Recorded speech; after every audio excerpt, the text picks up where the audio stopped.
కాబట్టి ఎక్కడి నుంచైనా ఆ విశ్వాసం, ఆ శ్రద్ధ కానీ మనం నేర్చుకోగలిగితే ఇట్ ఈస్ ఎక్స్ట్రీమ్లీ వండర్ఫుల్ అనమాట. ఆ శ్రద్ధ, స్వామి నువ్వు ఏం చేసినా సరే నేను నిన్నే కొలుస్తా, అటువంటి శ్రద్ధ మన దగ్గర ఉండిందండి, మన దగ్గర ఉండింది.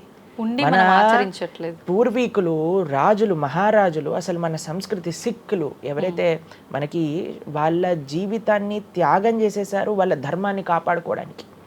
మనం చూస్తాం. అసలు ఇప్పుడు ఏంటంటే అండి, నాకు అన్నిటికంటే బాధాకరమైన విషయం ఏంటంటే ఈ ప్రజెంట్ డే యూత్ ఉన్నారు కదా, వాళ్ళకి మన దేశ సంస్కృతి గురించి తెలియదు, మన దేశ హిస్టరీ గురించి తెలియదు, మన కల్చర్ గురించి తెలియదు, మన ఆధ్యాత్మికత గురించి తెలియదు. తెలుసుకోవాలి అనే ప్రయత్నం కూడా చేయట్లేదు. ఎవరు అసలు దేశాన్ని కాపాడాలనుకుంటుంది? అసలు మన పూర్వీకులు మనకి ఎలాంటి సంపత్తిని ఇచ్చారు? ఏవో టీవీలలో వచ్చే చెత్త ప్రోగ్రాములు చూడటము, టైం వేస్ట్ చేసేయటము. ఇప్పుడు మాకు చెప్తున్నారు ఎవరో బిగ్ బాస్ అనేదో ప్రోగ్రామ్ వస్తుందట. జనాలందరూ అసలు ఏమొస్తుంది చెప్పండి? మన జీవితంలో ఏదైనా మార్పు కలగలచ్చా? మనకి లేదు. ఎవడో ఒకటి చోట వాడు డబ్బులు సంపాదించుకుంటూ వాడు చేసే చెత్త పనులన్నీ మనం చూస్తూ ఉంటే, మనం వింటూ ఉంటే, దాని తర్వాత చూస్తే పర్వాలేదు, ఆ వ్యక్తుల పట్ల అపరిమితమైన ప్రేమను పెంచుకొని, ఒకళ్ళు నాకు ఈ మధ్య ఎక్స్ప్లెయిన్ చేస్తున్నారనమాట, ఒక్కొక్కళ్ళకి ఆర్మీ అని తయారైపోయి వేరే వాళ్ళని దూషించటం, వేరే వాళ్ళని తిట్టడం. ఈ సమాజం ఇలా ఉంటే నీకు ఒక బిగ్ బాస్ అనే ఒక టైం వేస్టర్ని కావాలి, అది అయిపోగానే ఐపీఎల్ అనే ఒక టైం వేస్టర్, దాని తర్వాత నెట్ఫ్లిక్స్, అమెజాన్ ప్రైమ్, ఇవన్నీ ఎప్పుడు ఉన్నాయి. మనకి నిజంగా మేము కొన్నిసార్లు యూత్ని కలిసినప్పుడు అడుగుతామండి, అరే మన దేశ రాజకీయాల గురించి తెలుసా అని అంటే, తెలుసండి. ఎవరి దగ్గర నుంచి తెలుసుకున్నావు అని అంటే ఒక యూట్యూబర్ పేరు చెప్తారు.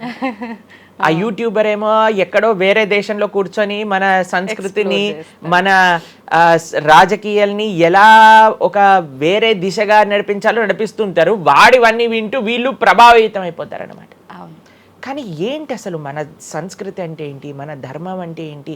అసలు కొద్దిసం భగవంతుడు చాలా దూరం అనుకోండి, కనీసంలో కనీసం మన భారతీయత అంటే ఏంటో కూడా తెలియదండి అసలు ఇలాంటి పిల్లలకి. ఈ మధ్యలో పిల్లల్ని మర్చిపోకండి.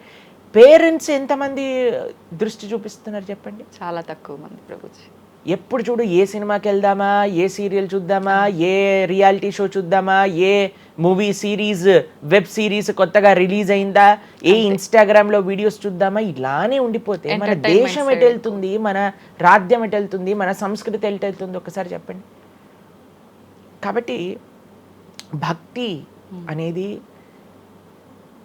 ఒక ప్రస్తుత సమాజంలో అర్థం చేసుకోవటము అనేది, ఎప్పుడైతే ప్రతి ఒక్కళ్ళు తమ దగ్గర ఉండే సమయాన్ని వెచ్చిస్తారో, ఎప్పుడైతే నేను తెలుసుకోవాలి అనే ఒక ఇచ్చ మనసులో ఉంటుందో, అప్పుడు మాత్రమే తెలియపడే ఒక అద్భుతమైన జ్ఞానం అండి అది.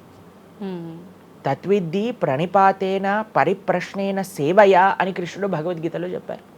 ఆధ్యాత్మిక జ్ఞానం అంటే ఎలానో అలా తెలుసుకోలేమండి, దానికి సమయాన్ని వెచ్చించాలి, దానికి ఇంట్రెస్ట్ మన లోపల కలిగి సమయాన్ని తీసుకోవాలి. అరే మనకి బిగ్ బాస్ చూడటంలో ఉన్నంత ఇంట్రెస్ట్ టైం, ఐపీఎల్ మ్యాచ్లలో చూడడానికి ఇంట్రెస్ట్ టైం, వెబ్ సిరీస్లు చూడడానికి ఉన్న ఇంట్రెస్ట్ టైం, ఒక గీతా భాగవతం వినడానికి మనం టైం పెడుతున్నామా? లేదు, అసలు అట్లాంటి ఆలోచనే రావట్లేదు కదా. మరి భక్తి అంటే ఏంటి, భగవంతుడు అంటే ఏంటి, భగవంతుడు మనకి ఏం చేస్తున్నాడు, ఇవన్నిటికీ సమయం వెచ్చించాలి కదండి.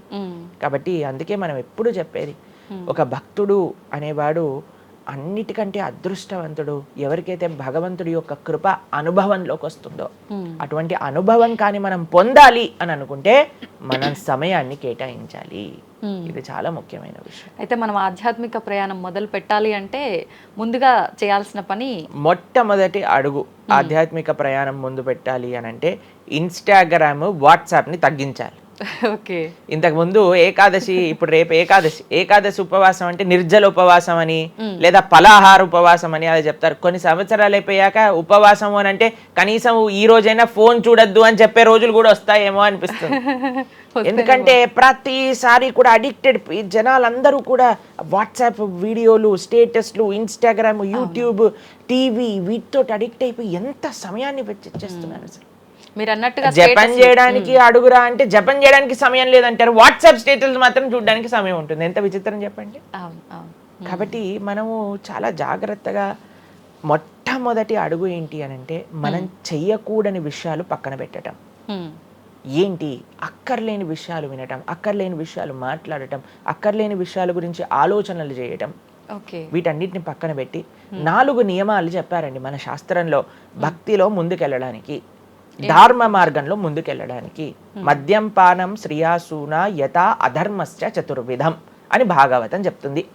4 రకములైన తప్పుడు అలవాట్లను మనం నిషేధన చెయ్యాలట. ఏంటి ఆ 4? మద్యము అని అంటే మద్యాన్ని సేవించటం, ఎనీ టైప్ ఆఫ్ ఇంటాక్సికేషన్ అని అనుకోండి, సిగరెట్లు కానీ, మందు కానీ, గుట్కా, మానిక్ చంద్, పాన్, ఇంకేమంటారు టొబాకో, ఇవన్నీ డ్రగ్స్, ఇవన్నీ అసలు చెప్తూ ఉంటే మిగతా ఎనీ కైండ్ ఆఫ్ ఇంటాక్సికేషన్ దీన్ని పక్కన పెట్టాలి.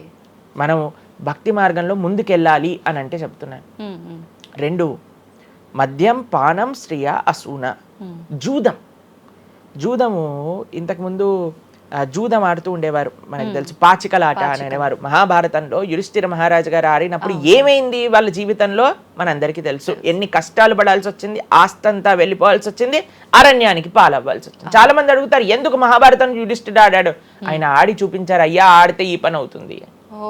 మనందరికి ఎగ్జాంపుల్ సెట్ చేయడానికి ఆయన చేశారు. సరే ఆయన చేసింది తప్ప కాదా, ఆయన ఏం అనుభవించారో తెలుసు కదండి. మనం ఎందుకు చెయ్యాలి ఆ పని? ఇప్పుడు జూదం యొక్క విపరీతమైన కాన్సిక్వెన్సెస్ తెలుసా అండి. ఇప్పుడు బెట్టింగ్ గేమ్లని, IPL మ్యాచెస్ కి బెట్టింగ్స్ అని, లేదా ఏది వస్తే దానిపైన బెట్టింగ్లు పెట్టడం, అవి ఇవి ఎన్ని అప్లికేషన్స్ తయారైపోయి ఎన్ని ఒక యువతని ఒక తప్పుడు మార్గంలో పెట్టడానికి. అసలు మాకు అప్పుడప్పుడు మేము యూట్యూబ్ చూస్తాం కదండి ప్రవచనాలు వినడానికి, మా గురువు గారి ప్రవచనాలు వినడానికి మేము చూస్తుంటాం అనమాట. అప్పుడు వస్తుంది రమ్మీ సర్కిల్ అని యాడ్ వస్తుంది అనమాట. ఇప్పుడు పేరు చెప్తున్నారు ఎందుకు ప్రభుజీ అని మీరు అనుకోవచ్చు. ఎందుకంటే పెద్ద పెద్ద సినిమా యాక్టర్స్ వాళ్ళు ప్రమోట్ చేసేది రమ్మీ సర్కిల్ అని, మానిక్ చంద్ కంపెనీస్ని, గుట్కాలని, తర్వాత ఏవైతే అన్హెల్దీ ప్రోడక్ట్స్ కోక్ ఇలాంటివి ఏవైతే సాఫ్ట్ డ్రింక్స్ కూల్ డ్రింక్స్ ఉంటాయో వాటిని మీరు ఒక్కసారి ఆలోచన చేయండి. వాళ్ళు నిజమైన శ్రేయోభిలాషులా మనకి ఒక్కసారి ఆలోచన చేస్తే మనకు అర్థమవుతుందని. మొత్తం ఒక దగ్గర ప్రపంచం అంతా ఇవి తప్పు, ఇవి మీకు మంచిది కాదు అని మొత్తుకుంటుంటే మీరు ఎవరైతే మీరు హీరోయిన్ నా రోల్ మోడల్ అని అనుకుంటున్నారో వాడు మీకు నేర్పించేది ఏంటి అని అంటే, నువ్వు ఈ పేకాట ఆడు, నువ్వు గుట్కా తిను, నువ్వు కూల్ డ్రింక్ తాగు, నీ జీవితం ఏమైనా మాకు పర్వాలేదు.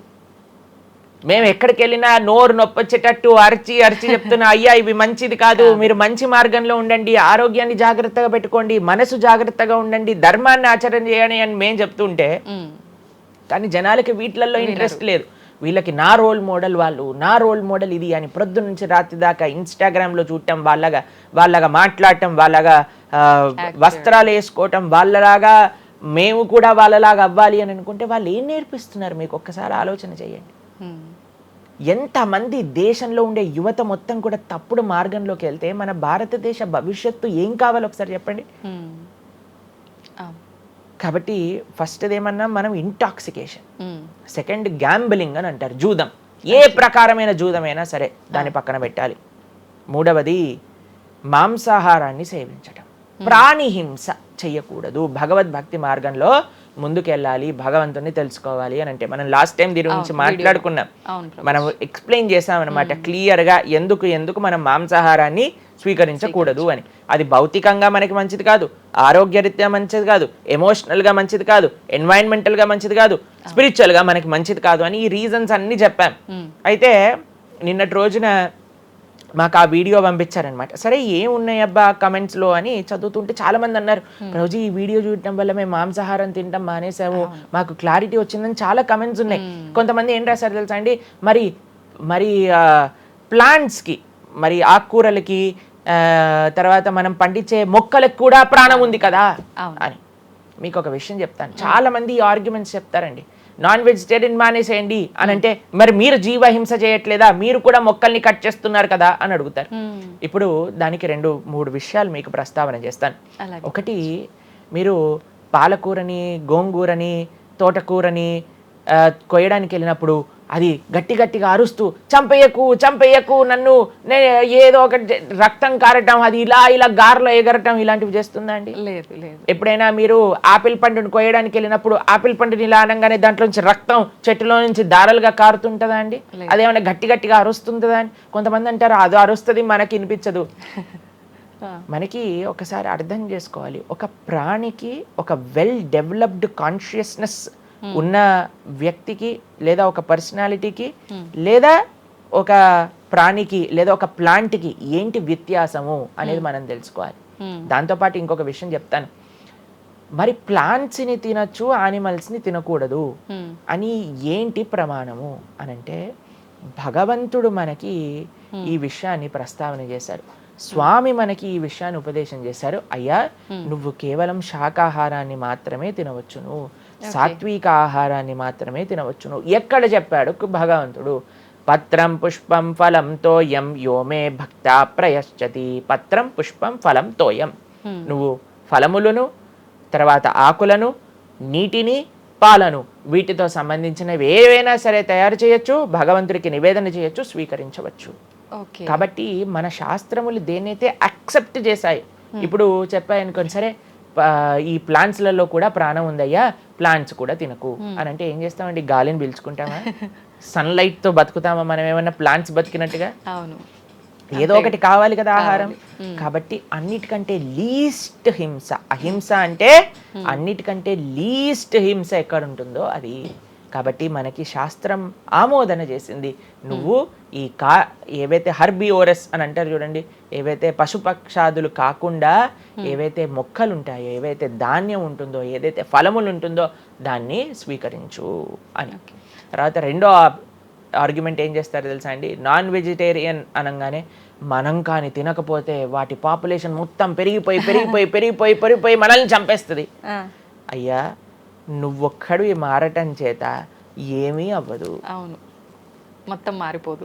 ప్రపంచం ఎలా వెళ్తుందో కొంతమంది మూర్ఖులు ఉంటారు, ఎంత చెప్పినా మారని వాళ్ళు వాళ్ళ పని చేసుకొని ఇవ్వండి అంతే. భగవంతుడు బ్యాలెన్స్ ని తయారు చేశారండి, ఆ భగవంతుడు ఆ బ్యాలెన్స్ ని క్రియేట్ చేస్తారు. నువ్వు ఆ ధర్మాన్ని ఆచరించకుండా ఉండు. కాబట్టి 3 చూసాం ఏంటి? మద్యం, పానం, శ్రియ, సూన. ఒకటి intoxication, gambling, meet eating. Last